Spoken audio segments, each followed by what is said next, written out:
Tzadik Dal Damad Beis, 4 lines from the bottom. It said in the Mishnah, the halachas about Geideles, Kecheles, Paisekes. So what did it say? What's Geideles? Geideles is you're not allowed to braid the hair on Shabbos.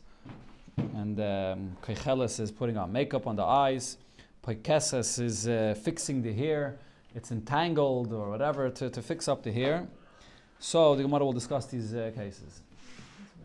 Zok the Gemara, Geideles, Kecheles, Paikeses. So these 3 things that were mentioned here. Mishumai mechayva. What are you chayav for on Shabbos? We're at the bottom of Tzadik Dal Damad Beis. Omer Rab Oven, Omer Rab Yosef Bar Chanina, Geideles, Mishum Eireges.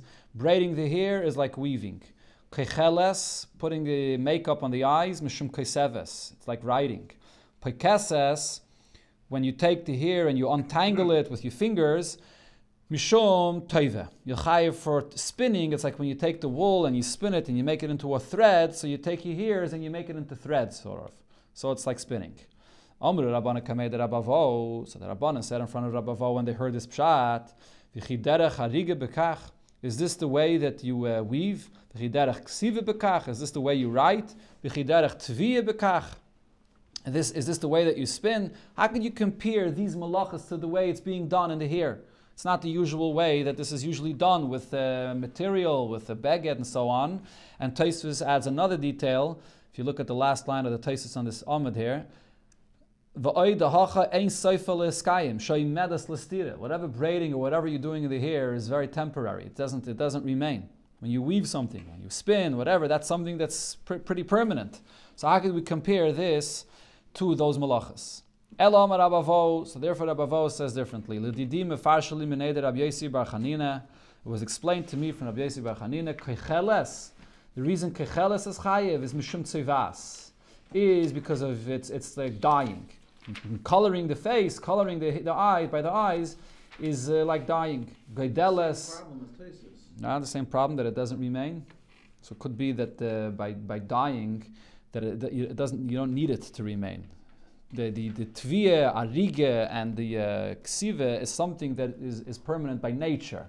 Mashenkin dyeing by its very nature is less permanent lechatchila. So even when you do a temporary coloring in the makeup, it's also a malacha. Geideles, paikeses, and creating the braids in the hair and fixing the hair is mishum baina. You're building. This is building in the body of the woman, in the hair of the woman. Frag the Gemara. So when you get to binyan, the Gemara asks the question: V'chiderech binyan bekach? Is this the derech of building? Building is when you build a house, blocks, but not to build in the body of a person. So the Gemara says, it is the derech. Rab Shimon ben Menasye darshan, we learned this in Brachos.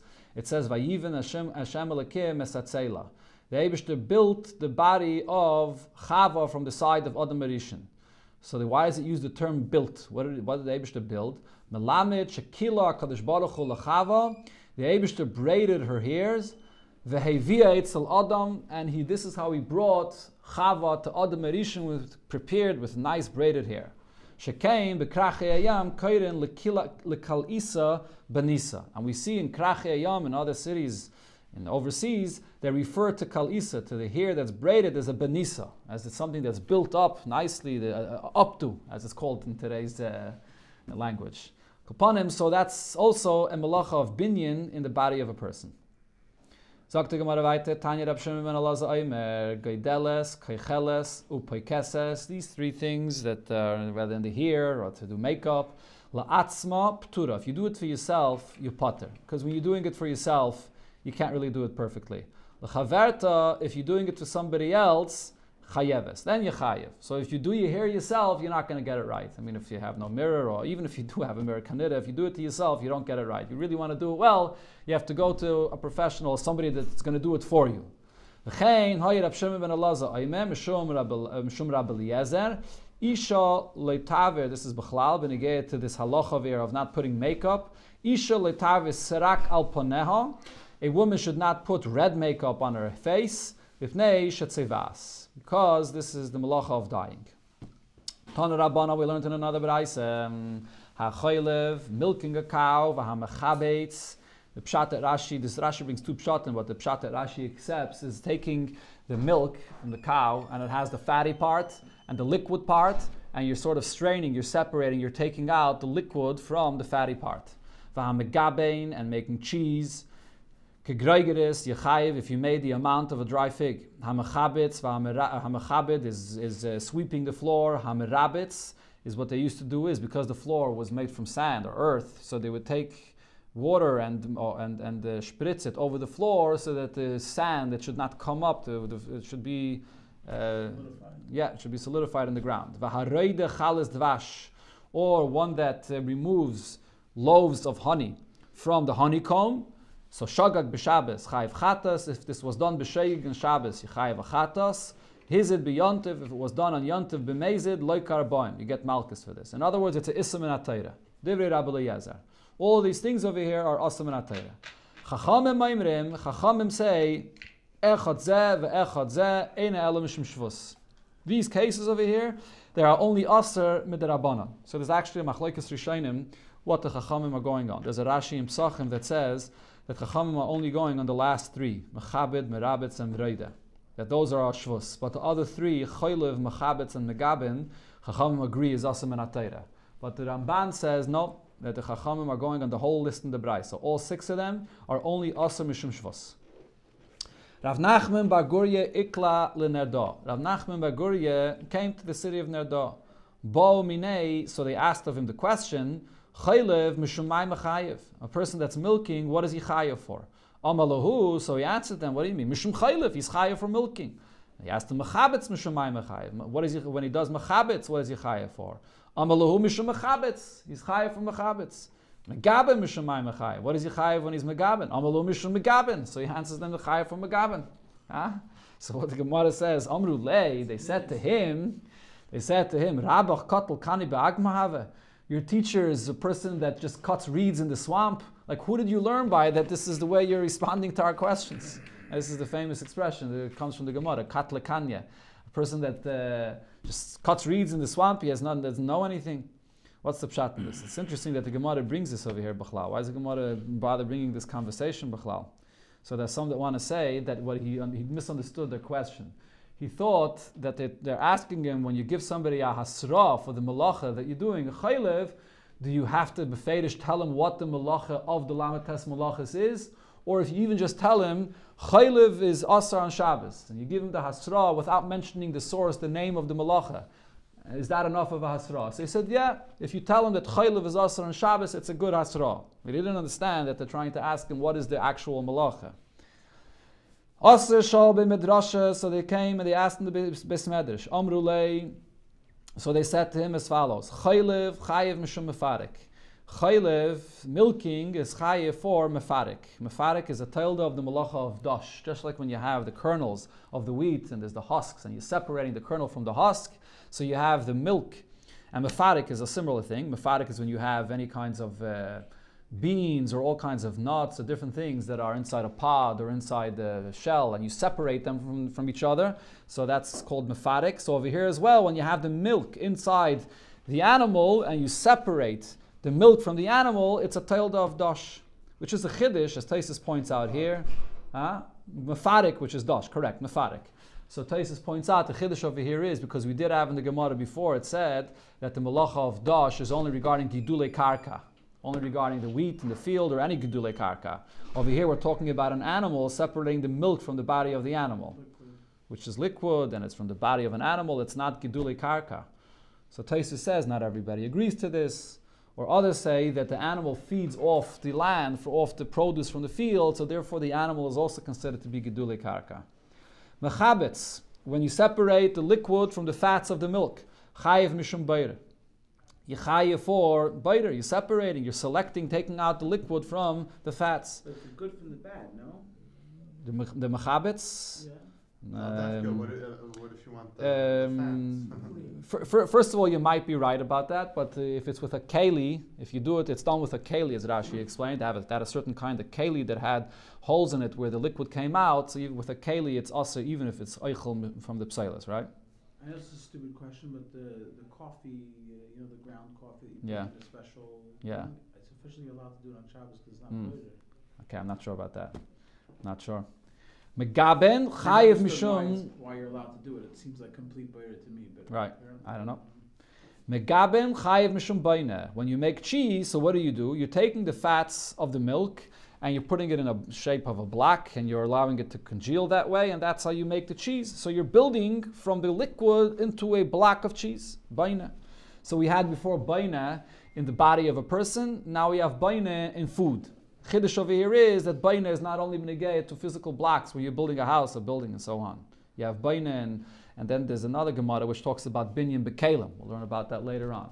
So baina is a very broad malacha. It's not only benegayah to physical, it's in a person and food and kalim. The next thing it said in the Braisa, hamachabed hamerabetz v'harei dechalas dvash. You're sweeping the floor, or you're putting the moisture on the ground to keep the sand down, or you're taking out the honey from the honeycombs, and Shabbos chayiv chatos. Hizid be yomtiv leikar boim, or on yomtiv you get malchus if it's b'mezid. Divrei Rabbi Eliezer. Omer Rabbi Elazar. So the Gemara is going to focus on taking out the honey from the honeycomb. Which malacha is this? So Rabbi Elazar said, "My time of the Rabbi Eliezer." What is the source and reason for Rabbi Eliezer that this is awesome in Atayre? Dichsev vayit b'loisa beyares dvash.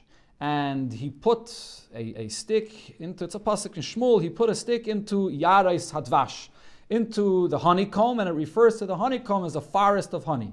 What's this expression of a forest regarding a honeycomb? The pasuk is coming to tell you, just like a forest, when you are detaching something, you chayiv chatos, is the malacha of kaitzer. If you detach, you take out the honey from the honeycomb, it's the malacha of kaitzer and you chayiv chatos. It's just an expression. I know it's an expression of a lot of honey, like you have a forest, it's an expression of a kamos, of a lot of honey. Now we go back to the case of a person that's putting the moisture on the ground to keep the sand down. Ameimer shara zilcha b'mechuzah. Ameimer in the city of Mechuzah allowed zilcha, which is putting the moisture on the ground on Shabbos. Taimemai. So he said as follows. Omar, he said, Taimemai Omar Rabbanan. Why did the Rabbanan say that this is not allowed on Shabbos? Dilma asil ashvuye gumois. Because by doing this, you might come to smooth out the ground. And we learned before, lashvuye gumois inside a house on Shabbos is also a tilde of baina. You're flattening out the floor. But Hacha, he says here in the city of Mechuzah, and Rashi says in the city of Mechuzah, they had the floors from stones, leke gumais. There are no gumais, there are no grooves in the ground, and you're not going to come to flatten it out. Like today, when you have tiles or you have finished floors, so there's no issue of lashvuya gumais. Rabbi Teisva, the Bach is great, is Rabbi Teisva, ashkechei l'ravinid komitztayr mahavla. He saw Ravina that was having tsar from the havla, from the dust that was coming up from the ground. And he wanted to help him with this on Shabbos. Others say that this happened with somebody else. Mar Keshisha Berei de Rove, the son of Rove, Ashkechel Ravashi, he saw Ravashi the Komitztayr Mahavla, that was was suffering from this dust that was coming up from the ground. You have today a lot of people that are allergic to dust and are very sensitive to it. Amalei, so he said to him, do you not hold of this eitzah that it says in a braisa? If you want to put the moisture on the ground in order to keep the dust down on Shabbos, bring a basin full of water. Wash your face in one corner. Yadav bezavizu. Wash your hands in another corner. Raglov bezavizu, and wash your feet in another corner. So the moisture that you need for the ground, for not to become too much dust, will get done on its own. So if you're doing it in a way that you're not miskaven, and so then it's not a problem. It's totally miskaven. Why? You're washing your hands there. No, he's doing place. it. You're washing your face in this place. It's totally. Come on. He's doing it. You're washing your hands there just so you get water all over the floor. He's doing it to wash himself. He can choose to wash himself wherever he wants. Amalei, so he answered to him, Lava datoi. Rashi has two pshatim in this. One pshat is, no, I did not remember this braisa. Another pshat Rashi actually says, maybe like your opinion, I don't hold of this eitzah. I don't agree to this eitzah. You're doing it for the purpose of bringing the moisture on the ground, and he didn't hold of it. Tanem, we learned in another place, Isha Chachama, a wise woman, or actually Rashi teaches Isha Chachama differently. Isha Chachama means a Eishes Talmud Chacham, or a Bas Talmud Chacham, that she's a woman that her husband or father are wise. Mar Betes Beisa B'Shabbos, she can go and do this like we just explained there on Shabbos, so that Rashi says even if she's not washing herself, but she's washing the dishes, so she washes her dishes in one corner and another corner, and the water that's needed for the moisture of the ground is there. The Svirulon Rab Shimon, and now that we pasking like Rab Shimon that says that a dova she'ei miskaven is allowed, shari afilu lechatchila. This is allowed to be done even lechatchila. Zok the Mishnah hatoilish me'otzitz nokov. When a person is going to pluck out a plant from a perforated flower pot, nokov, it has a hole in it, chayiv, so you're chayiv. Why you chayiv? So as Rashi explains, we learned this once before already, because it has a hole, so there's a nourishment that the plant in the flower pot is receiving from the ground. So when you're pulling it out, you're pulling something that you're detaching it from the ground. And Rashi says it doesn't matter if the hole is on the bottom and it's receiving nourishment, it's takem mamish connected to the ground, or even if it's on the side, the hole is on the side, and it's exposed, it's open to the air space, it still receives from the reyach. It does receive certain nourishment from outside the flower pot, from the ground, and therefore yechayev for tailish. If the flower pot has no hole in it, then potter. It's already detached from the ground, so you potter. But Rab Shimon, poiter bazeh ubazeh. Rab Shimon says either way you potter. The fact that it has a hole in it, it's not considered to be attached to the ground. Both of these flower pots are the same thing, and either way you potter. Rami le Abaye le Rave. So Abaye asked Rav a question. Rami lo Rab Chia barav le Rav. Tanan.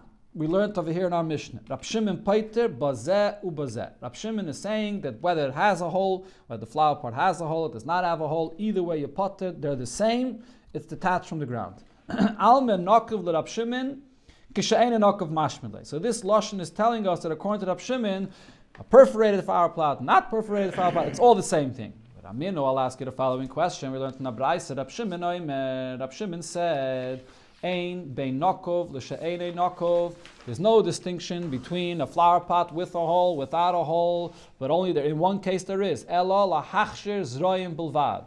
Regarding the halacha of making things that grow from the ground prepared to be susceptible to tumah. One of the conditions for something to be prepared susceptible for tumah, as Rashi here brings, is that it has to come in contact with moisture, water. If it's dry, it did not ever come in contact with moisture, then it's not mukhsha to be mekabel tumah.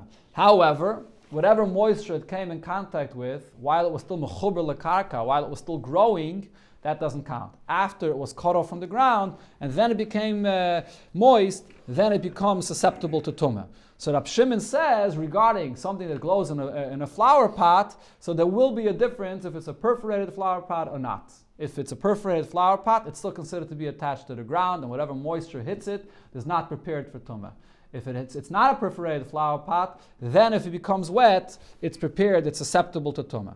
So what do we see here? That even Rab Shimon makes a distinction between these two kinds of flower pots. Amalei, so the Gemara explains, L'chol mili Rab Shimon ketolosh mashvile. Really, Rab Shimon holds that even a flower pot with a hole in it is considered to be completely tolush, it's detached from the ground. By tumah, it's different. V'shani le'inyan tumah is unique. The Torah ripsa tara etzel zroyim. The Torah in its lashon was marbe tara. It showed you that even though it has a very little connection to the ground, through the hole in a flower pot, that's enough that it could be tohir if it comes in contact with moisture. Shenemar, because the pasuk uses the lashon al kol zera zerua asher yizara. It says 3 times the term zera, so we see that even if it has just a tiny drop of a connection to the ground, that's enough of it to be connected, and the moisture that will touch it will not make it roy to be makabel toma. But in any other case where it doesn't say these psukim befedish, we say, Rab Shimon's opinion is that whether it has a hole or not, it's the same thing. There was a Saba, there was an older individual that asked a question from Rab Zera. How about Sheirish Keneged Nekev, Mali? Mali Amar Rab Shimon. What would Rab Shimon say if it has a hole, the flower pot has a hole, and you mamish have a root from the plant in the flower pot that's coming out mamish over there by that hole? Would Rab Shimon then agree or not? Ishtik. Rab Zera was quiet. He didn't respond to this.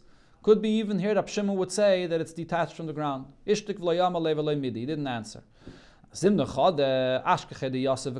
then this old person then encountered Rab Zera another time that he was saying this follows. Maide Rab Shimon, that Rab Shimon will be Maide she'im nikiv b'chdei ta'arasai, that if there's a hole in this flower pot that's so large enough to make the flower pot tahir, if the flower pot was tameh, it's earthenware. How do you make an earthenware flower pot tahir? There's no mikveh. You can't tovel it in a mikveh. The only way is that there has to be a hole big enough that's considered to be that it's broken. How large does that hole have to be? So Rashi says the size of a kazayas.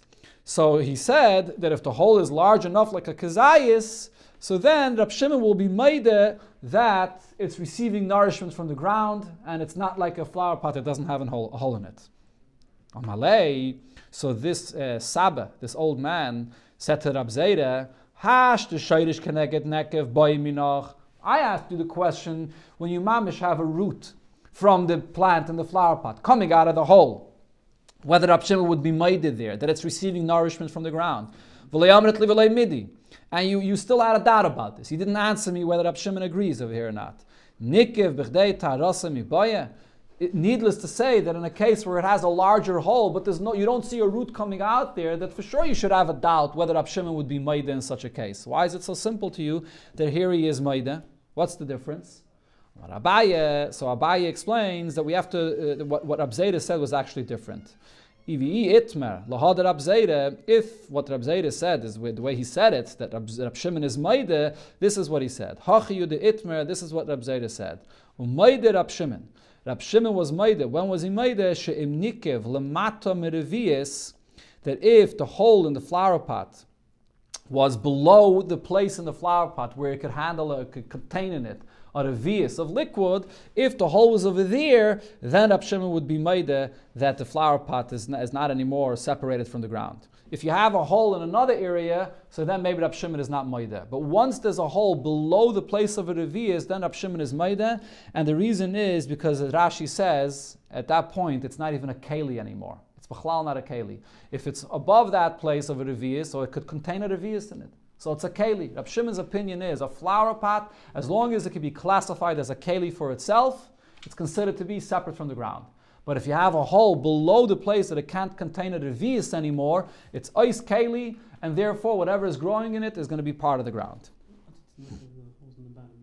If usually, yeah, true. Every case. Lav dafke could be in the sides, it could be lav dafke. Yeah. Rashi already mentioned in the Mishnah that when the Mishnah mentioned otzitz nokov, it doesn't mean dafka on the bottom. It could be bedoifnoi. It could be in different places of the otzitz. Omar Rav. So now that we were talking about a flower pot and a cheres that has holes in it and makes it nokov, not nokov, so the Gemara brings up different shiurim of holes in a flower pot and how large the size of those holes are and what that hole does. So Rav said as follows. Chamesh midas b'kli cheres. There are 5 different measurements of the size of a hole in a kli cheres in different situations that do different things. So nikiv kemoitzi mashke, if the hole of a cheres is large enough that the mashke inside, the liquid inside will come out, has a leak basically, then tor milatame gistere. So then a gistere, which is a shard, a broken piece of earthenware. So what's a gistere? A gistere is still considered to be a keli. Why is a gistere still a keli? It's just a broken piece of earthenware. The answer is because you use it for sometimes for certain things to be makabel in its liquid. If you have a leak in a keli and you want to have something else to catch that leak, you'll put a gistere, you'll put some other broken piece of earthenware there to catch this. So if this gistere, if this shard has a hole, a leak in it, so people don't use it anymore, and therefore that's going to be toher. That's one shear. So this is the smallest hole. It's just a leak. A leak is enough to make this toher. But vadayin kelihu lekadish by mei chatos. It's still considered to be a keli to be used for the water of mei chatos that needs a keli. The water of mei chatos needs a keli to contain the water in it. You can use it for the mei chatos for the water of the paraduma. Why is it a keli? Is it not a keli? It depends for what. When over here when we get to the mei chatos, we're talking about a full keli, not the same gistere. I should have clarified that. Rashi explains, but the keli for the mei chatos, if you have a leak in a full keli, So then a leak in a full keli is still considered to be a keli, even to be used for the water of paraduma. Nikiv kekainis mashke, if the hole is large enough not only for a leak, but that water will come in through that hole, so it's a bigger hole, then tar melekadosh by mechatas. It can't be used anymore for containing the mechatas in it. It's not a keli. But vadayin keli hu lahachsher b'izraim. It still is considered to be a keli to be machsher zraim that's inside of it, meaning that it will be considered to be detached from the ground. Whatever's inside of it, it's still a keli that's containing it, detached from the ground. According to the Rabbanon, that says that the otzitz nokov is considered to be attached to the ground. But over here, if the keli is so small, the hole that is so small that some water will seep inside, it's still considered to be detached from the ground. Nikiv kishairish cotton, if the hole is large enough that a small root could come out of that hole, then tar malachsher b'izraim. Then according to the Rabbanon, it's considered to be attached to the ground, and whatever moisture comes in contact with it, it will not become susceptible to tumah. But va'adayin keli hu lekabel by zeisim. It's still considered to be a keli that if it's designated for holding fruits in it and holding kizeisim inside, zeisim and olives inside, it's still a regular keli. You could contain things inside, and therefore it still will be mekabel tumah. Right? To be mekabel tumah, it has to be a keli. It will still be mekabel tumah. Nikiv k'maitzi zeisim. If the hole is large enough that an olive will fall out, tar melekabel by zeisim, it's going to be tar, it can't hold zeisim in it anymore, and therefore, no, it's not mekabel tum anymore.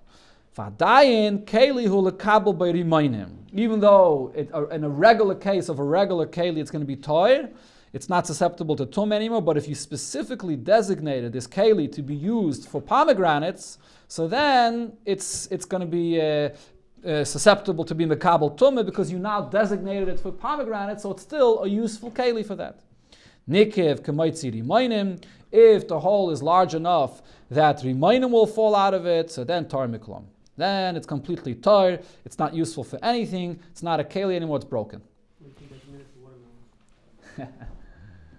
V'im hukaft, another halacha he said, v'im hukaft samit pasul. Now there's another halacha about samit pasul, we had it not long ago in the Gemara, and that is, and you have a keli that's inside the oil of a mace. So everything that's under the oil of a mace becomes tamei, besides things that are inside a keli that is sealed closed. So inside a keli that's sealed closed, it saves it from the tumah. So what's if that keli that has a seal on it has a hole in the bottom or somewhere in the walls of the keli that's as large as a pomegranate? So over there, it's still going to save what's inside from the tumah until most of the keli, the hole is so large that it's large, it's most of the keli. And what's the reason for this? Even though l'chayr it's exposed, it's open. Who cares if it has a seal on the top by the opening if it has a hole? So Rashi says, because the lashon over there is kli pasuach. An open keli is exposed to the tumah. And kli pasuach, you learn out derech pesach, that the tumah enters from the opening of the keli. So as long as there's a tzamid pasul, it's closed at the entrance, it's going to be at the opening of the keli, it's going to block the tumah from entering inside of it.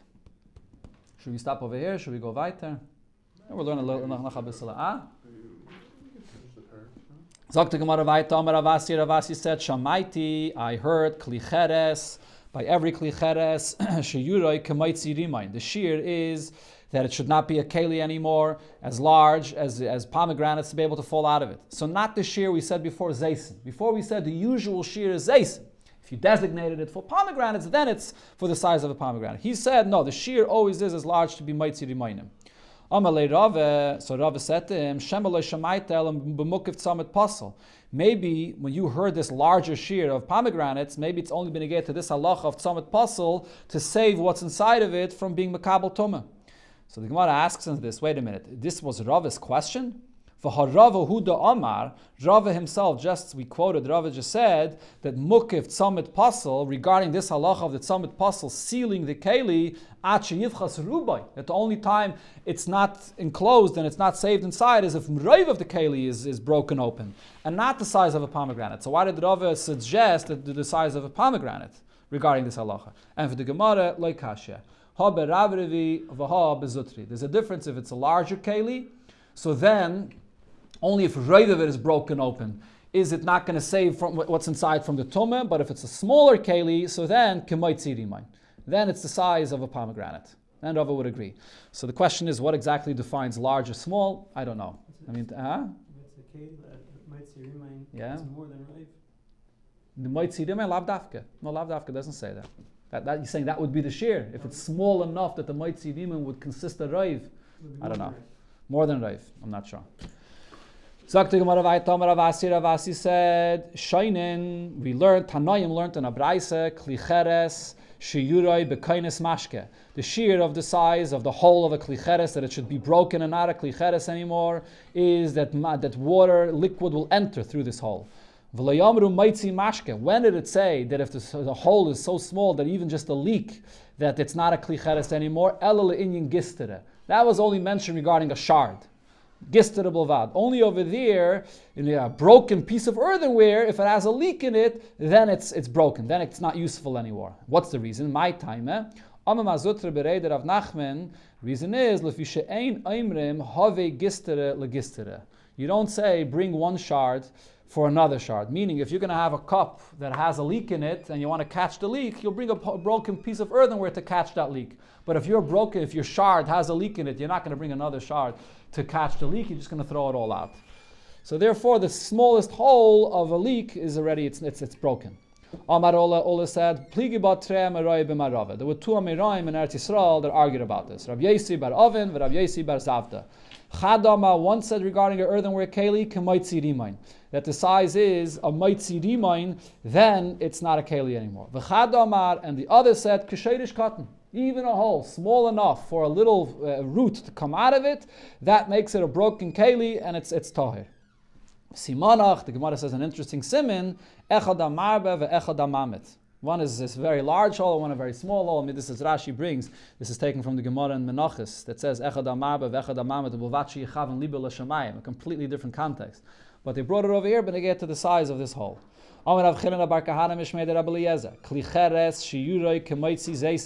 The size of a klicheres, that it should not be a keli anymore, is like we said before, an olive. He said in the name of Rabbi Eliezer,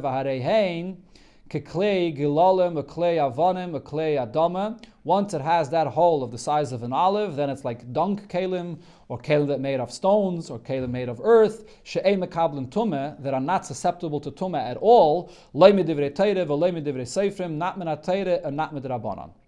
Same thing, when you get to klicheres, once it has a hole of a zayis, it's not makabel tumah. Ule'inyan tzamid pasel, and then he said regarding the tzamid pasel, to save what's inside from the tumah of the mace, achi yifchas rubai, until most of the keli is broken open. Hadran Allah hamatzniya.